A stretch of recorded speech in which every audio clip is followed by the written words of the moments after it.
Hello, Lindsay. This will be some week 3 video feedback, and I'll begin with the discussion on ethics and copyright. But I'll also include 2.1, which is the masking exercise, as well as 2.3, which was the page composition. Lindsay, this looks good, and you've got it. You probably have it here twice. You probably don't need this at all because you've got that background image here copied.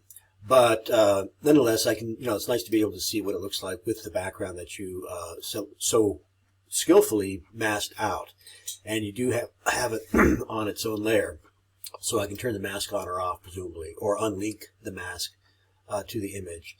And two, I'm assuming I can go back into the mask and I can, perhaps you wanted to feather it overall, or I can go back in there with a tool, and, with a brush tool or what have you. It's taking a while here, so probably better not do that. But you get the idea. And you can work on your mask, come back, save your image, and, re-import it into Illustrator.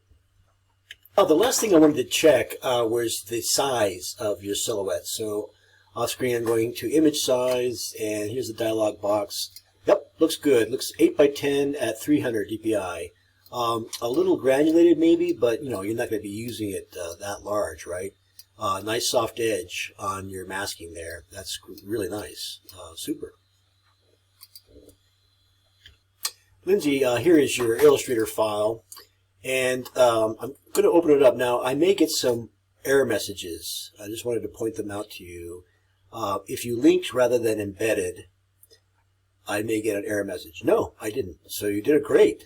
You embedded the image. Super. That makes it freestanding and portable. Now, and you had a layer for the vector logo, and it's not distorted. Thank you.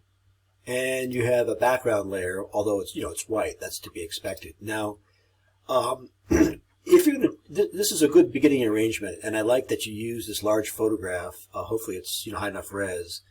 But in print ads, you'll want to have what's called a bleed, and that is extra image area that extends past the trim size of the page. I probably just distorted it there, so you don't want to do that. It's about 1/8 of an inch, 1/8 of an inch, typically a unit of measurement called a pica. That's a typographer's unit of measurement.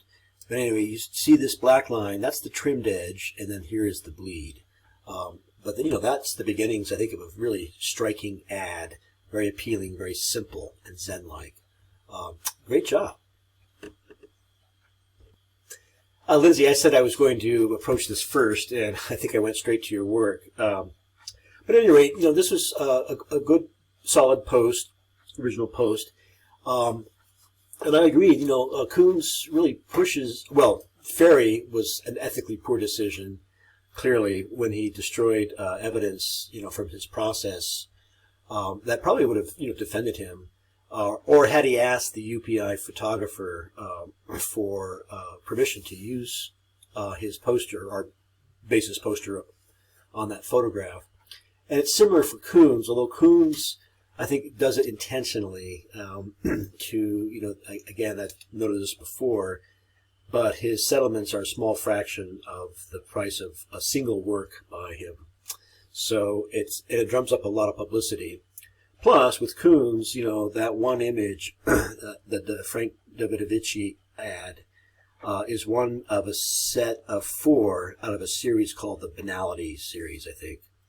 And all of those images caused litigation. So, maybe one of Koons's points was that making or raising banality to a controversial level. I'm not sure. At any rate, that's, my take, I guess, on the image. And it's clear, that if you don't learn about copyright laws, it can become a professional risk. So I totally agree with that statement.